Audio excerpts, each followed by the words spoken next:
Good day to you all. I am glad to meet you all again.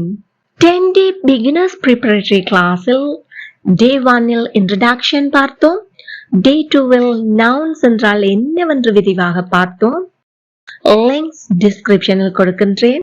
playlist-ம் உருவாக்கியுள்ளேன். அதனுடைய லிங்கும் description-இல் கொடுக்கின்றேன். பார்வையிடாதவர்கள் மறக்காம அதை பார்வையிட்டு விட்டு இதை தொடருங்கள். ஏதாவது சந்தேகங்கள் இருப்பின் கமெண்ட் பண்ணுங்க. இன்று day 3-இல் pronouns என்றால் என்ன என்று பார்ப்போம். இந்த வீடியோவை மறக்காம லைக் பண்ணிட்டு உங்களுக்கு தெரிந்த ஆரம்ப நிலை பயிலுனர்களுக்கும் ஆங்கிலத்தை கேட்பதில் ஆர்வமுள்ள அனைவருக்கும் ஷேர் பண்ணி கொள்ளுங்க. இந்த தொடர் தினமும் மாலையில் 7 மணிக்கு வெளிவருகிறது. தவறாமல் பார்வையிட இந்த சேனலை இப்பவே சப்ஸ்கிரைப் பண்ணி அருகே உள்ள பெல் ஐக்கனையும் கிளிக் பண்ணி ஆல் என்னும் ஆப்ஷனை செலக்ட் பண்ணி கொள்ளுங்கள். Now let's move on to the video. உலகில் உள்ள அனைத்து உயிருள்ளனவற்றையும் உயிரில்லாதவற்றையும் மட்டுமின்றி நம்முடைய யோசனைகள், சிந்தனைகள், உணர்வுகள் அனைத்தையும் நாம் பெயரிட்டு அழைக்கின்றோம். இப்பெயர்களையே நாம் நவுன்ஸ் என்கின்றோம் என day 1 வீடியோவில் தெளிவாக பார்த்துள்ளோம். Video link and playlist link டிஸ்கிரிப்ஷனில் உண்டு, பாருங்கள். இந்த நவுன்ஸ் அதாவது பெயர் சொற்களுக்கு பிரதியீடாக அல்லது பதிலாக பயன்படுத்தும் சொற்களை தான் நாம் ப்ரோனவுன்ஸ் என அழைக்கின்றோம். இந்த வீடியோவில் அடிப்படையில் தெரிந்திருக்க வேண்டிய ப்ரோனவுன்ஸ் வகைகளை மாத்திரமே கற்றுக்கொள்ள போகின்றோம். ப்ரோனவுன்ஸ் வகைகள் பல உண்டு. அவற்றில் அடிப்படையில் நமக்கு எவை தேவையோ அவற்றை தான் கற்க போகின்றோம். ஏனெனில் இது அடிப்படை பயிலுனர்களுக்கான கிளாஸ். ப்ரோனவுன்ஸ் அப்படின்னா பிரதி பெயர்ச்சொற்கள்.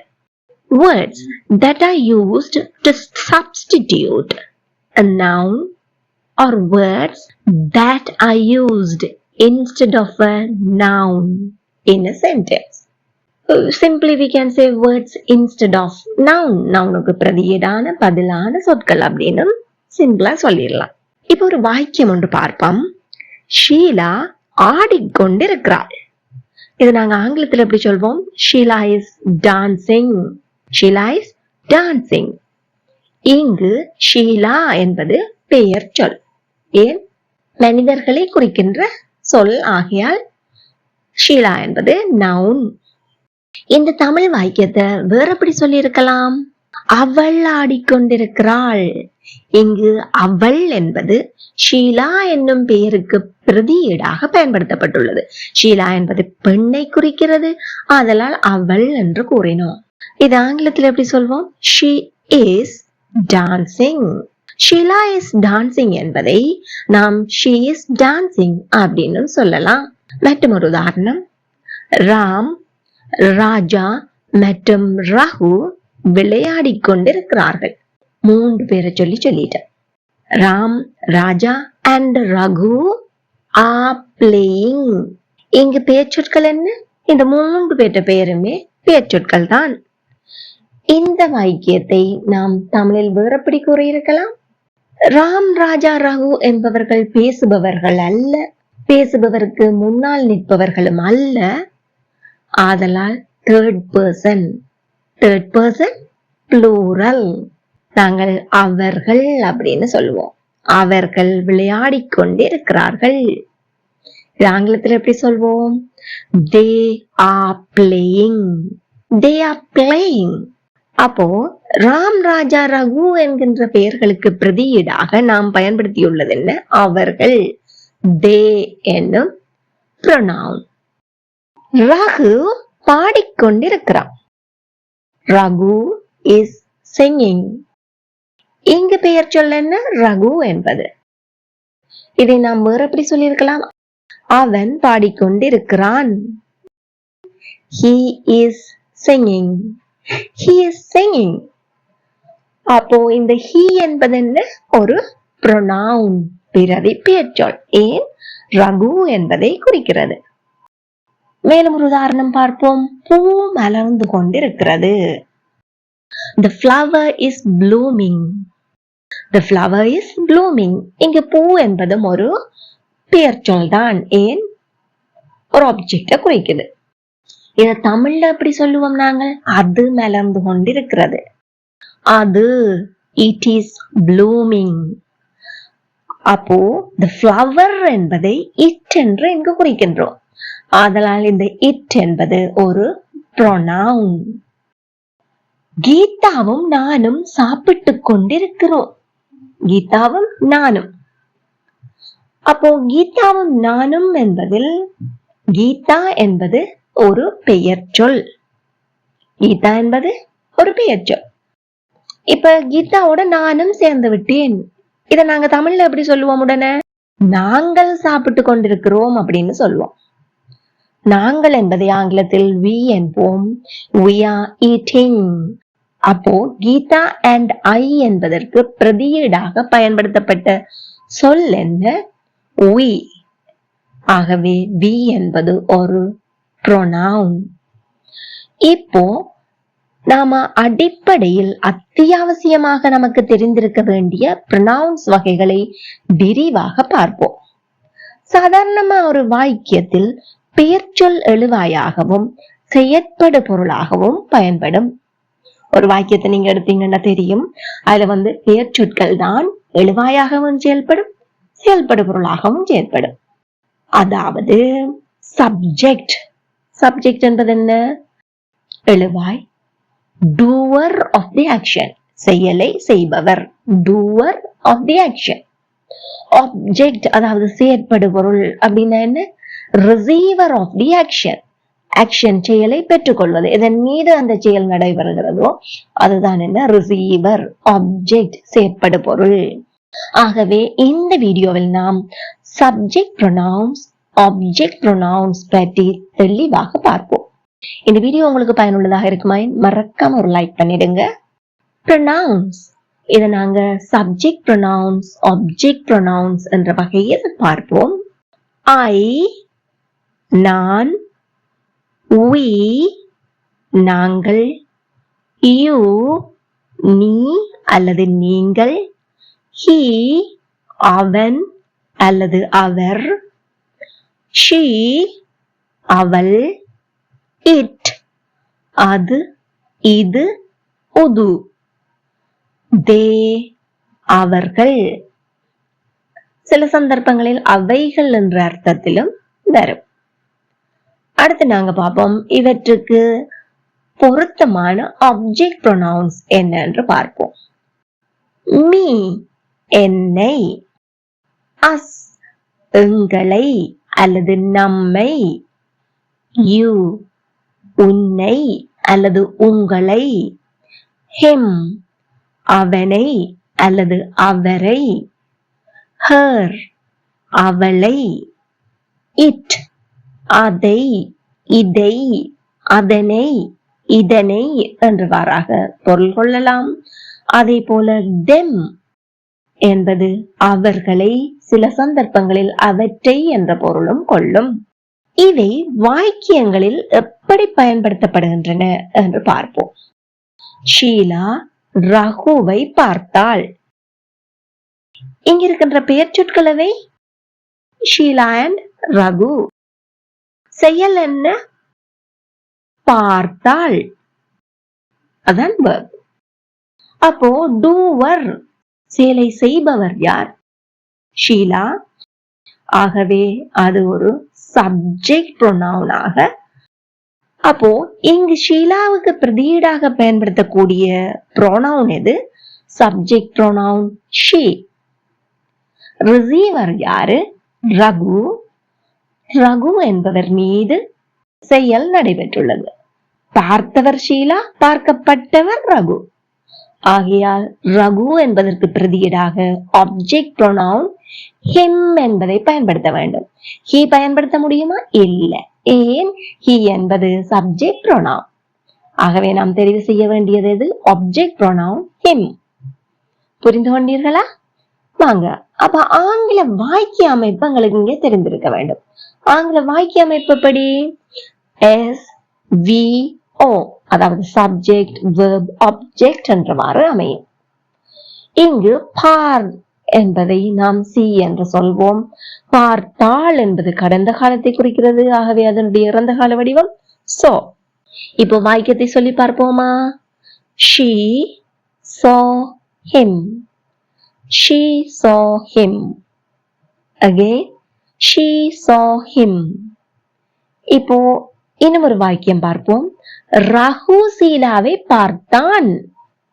இங்கு செயலை செய்தவர் யார்? ரகு. ஆகவே ரகு என்பதற்கு பதிலாக சப்ஜெக்ட் ப்ரோனவுன் பயன்படுத்தணுமா, ஆப்ஜெக்ட் ப்ரோனவுன் பயன்படுத்த வேண்டுமா? Amazing, subject pronoun. அப்போ ஒரு ஆணை குறிக்கக்கூடிய, ஆணில் ஒருமையை குறிக்கக்கூடிய சப்ஜெக்ட் ப்ரோனவுன் எது? he. அடுத்த பாபம் ரிசீவர் யாரு? செயல் மூலம் பாதிக்கப்படுபவர் அல்ல செயலை பெற்றுக் கொள்பவர் யார்? ஷீலா. ஆகவே ஷீலா என்பதற்கு பதிலாக பெண்பாலை குறிக்கக்கூடிய ஆப்ஜெக்ட் ப்ரோனவுன் பயன்படுத்தணும். எது? well done, her. He saw her. He saw her. Sheila ரகுவை பார்த்தாள் என்னும் போது நாம் she saw him அப்படின்னு சொன்னோம். ரகு ஷீலாவை பார்த்தான் என்னும் போது he saw her. He saw her அப்படின்னு சொல்றோம். அடுத்து நாங்க பார்ப்போம். ராமுவும் மீராவும் ஷீலாவை சந்தித்தார்கள். இங்கு டூவர் செயலை செய்பவர் யார்? ராமுவும் மீராவும். அப்போ இரண்டு பேர் என்பதால் அது ஒரு பெண்மை, பேசப்படுபவர்களாகையால் தேர்ட் பர்சன் ப்ளூரல். ப்ரோனவுன் என்ன? Subject pronoun. வெரி குட், தே. ரிசீவர் யாரு? ஷீலா, சந்திக்கப்படுபவர். அப்போ ஷீலா என்பதற்கு பதிலாக என்ன? பெண்பாலை குறிக்கின்ற ஆப்ஜெக்ட் ப்ரோனவுன் பயன்படுத்த வேண்டும். எது? her. சந்தித்தல் என்பது மீட், அதனுடைய இறந்த கால வடிவம் met. வாக்கிய அமைப்பு SVO. சொல்லி பார்ப்போமா? they met her. அவர்கள் அவளை சந்தித்தார்கள். they met her.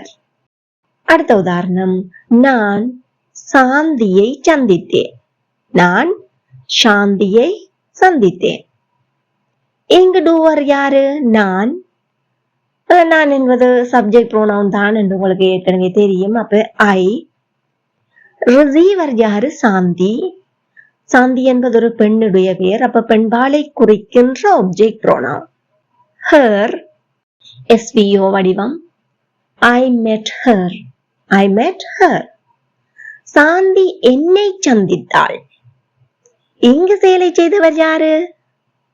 well done, you got it. Shanti. Doer யாரு? சாந்தி. ஆகவே பெண்பாலை குறிக்கின்ற சப்ஜெக்ட் ப்ரோனவுன் எது?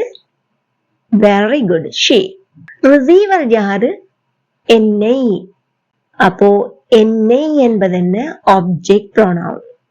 என்ன சொல்? me. She met me. Malini எங்களை கூப்பிட்டாள். இங்கு செயலை செய்தவர் யார்? டூவர். மாலினி. யாரை கூப்பிட்டாள்? எங்களை. அப்போ ரிசீவர் எங்களை. கூப்பிடுதல் கால், அதனுடைய இறந்த கால வடிவம் கால்ட். Malini called us. இதை நாங்க pronoun பயன்படுத்தி எப்படி சொல்ல வேண்டும்? she called us. நாம் மாலினியை கூப்பிட்டோம். நாம் என்பது உங்க நினைவிற்குமே தெரியும். we called மாலினியை, அவளை. her, we called her. ரொம்ப இலகுவா இருந்துச்சா? மறக்காம ஒரு லைக் பண்ணிடுங்க. இப்போ உங்களுக்காக 3 வினாக்கள் தருகின்றேன். நாய் ராமுவை பார்த்தது. இதை நாங்க ஆங்கிலத்துல சொல்லலாம். the dog saw Ramu. Who is the doer? The dog. Dog is the subject. Who is the receiver? Object? Ramu. அது அவனை பார்த்தது. Comment your answer. Very good. Next question. ஷீலாவும் நானும் மீராவை சந்தித்தோம். இது ஆங்கிலத்தில் எப்படி சிம்பிளா சொல்லலாம்? Sheila and I met Meera. இங்க doer subject Sheila and I. Receiver object Meera. நாங்கள் அவளை சந்தித்தோம். Comment your answer. Splendid. You got it. Next question. Raju கதவை பூட்டினான். Raju locked the door. Who is the doer? Raju. Receiver அதாவது object the door. அவன் அதை பூட்டினான். Comment your answer. Well done. You got it. இப்போ மேலும் விளக்கத்தை பெற்றுக் கொள்வதற்காக ஒரு சிறிய பந்தி ஒன்று உங்களுக்கு தமிழில் சொல்லி அதை நான் ஆங்கிலத்திலும் சொல்லுவேன். எங்கூட சேர்ந்து பயிற்சி பண்ணுங்க. வாங்க வாங்க பார்க்கலாம். கீதா ஒரு ஆசிரியர். கீதா கிராமத்தில் வசிக்கிறார். கீதா ஒரு நாய் வைத்திருக்கிறார். கீதா அந்த நாயை நடக்க கூட்டிச் செல்கிறார். இதை நாங்க ஆங்கிலத்துல எப்படி சொல்லலாம்? Geetha is a teacher. Geeta lives in a village. Geeta has a dog. Geeta takes the dog for a walk. இங்கு வருகின்ற பெயர்ச்சொற்களை தெரிவு செய்யுங்க. மறக்காம கமெண்ட் பண்ணுங்க.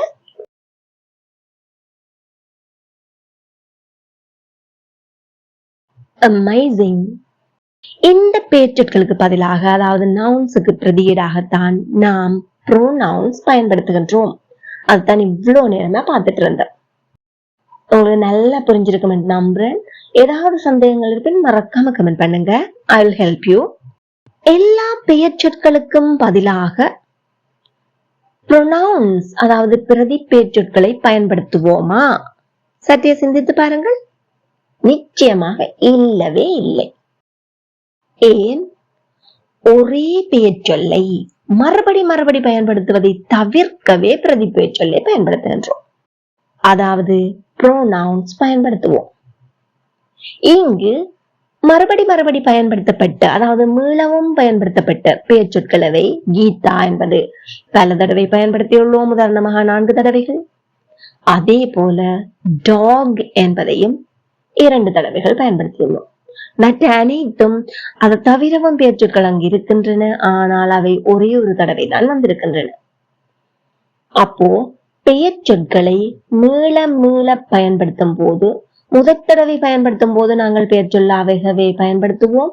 மீள பயன்படுத்தும் போது அதற்கு உரிய சப்ஜெக்ட் ப்ரோனவுனையோ ஆப்ஜெக்ட் ப்ரோனவுனையோ பயன்படுத்த வேண்டும். அப்போ மேற்கூறப்பட்ட பந்தியை மறுபடி நாம் ப்ரோனவுன்ஸ் பயன்படுத்தி ஆங்கிலத்தில் சொல்லி பார்ப்போம். கீதா என்பது ஃபர்ஸ்ட் டைம் வரைக்குள்ள மாற போற இல்ல. Geeta is a teacher. இனி நாங்க Geetha lives in a village என்று சொல்லாம அவள் கிராமத்தில் வசிக்கிறாள் அப்படின்னு சொல்ல போறோம். She lives in a village. She has a dog. அவள் ஒரு நாய் வைத்திருக்கிறாள். இப்பதான் அடுத்தது நீங்க நல்லா கவனிக்கணும். கீதா அந்த நாயை நடக்க கூட்டி செல்கிறார். அப்போ அந்த நாய் என்று சொல்லி நாய் என்பது திரும்ப வந்துட்டு. இந்த சந்தர்ப்பத்துல நீங்க அதனை என்பதை பயன்படுத்தலாம். அதனை என்பதற்கு ஆங்கில சொல் என்ன? Very good. It. She takes it for a walk. She takes it for a walk. மறுபடி சொல்லி பார்ப்போமா? Geeta is a teacher. She lives in a village. She has a dog. She takes it for a walk. இப்போ உங்களுக்கான பயிற்சி. நான் ஆங்கிலத்தில் ஒரு சிறிய பேராகிராஃப் ஒன்று தருகிறேன். அவற்றில் உள்ள பெயர்ச்சொற்களை இனங்கண்டு கமெண்ட் பண்ணி எங்கெங்கு பிரதி பெயர்ச்சொற்களை பயன்படுத்த வேண்டுமோ அவற்றை சரியாக பயன்படுத்தி மீளவும் அந்த பந்தியை கமெண்ட் பண்ணுங்க. Are you ready? Very good. Let's get started. Ram is an accountant. Ram works for ABC company. Ram lives in Bangalore. Ram has a cat. He gives milk to the cat. இப்போ நீங்க செய்ய வேண்டியது என்ன? இங்கு வருகின்ற பெயர்ச்சொற்களை பட்டியலிட்டு அதில் மீள பயன்படுத்தப்படுகின்ற பெயர்ச்சொற்களுக்கு பதிலாக பிரதி பெயர்ச்சொற்களை பயன்படுத்தி இந்த பந்தியை மீளவும் கமெண்ட் பண்ணுங்க. இந்த வீடியோ உங்களுக்கு பயனுள்ளதாக இருந்திருப்பேன். மறக்காம ஒரு லைக் பண்ணிட்டு உங்கள் நண்பர்களுக்கும் ஆங்கிலத்தின் ஆரம்ப நிலை பயிலுனர்களுக்கும் இந்த வீடியோவை ஷேர் பண்ணிக்கொள்ளுங்க.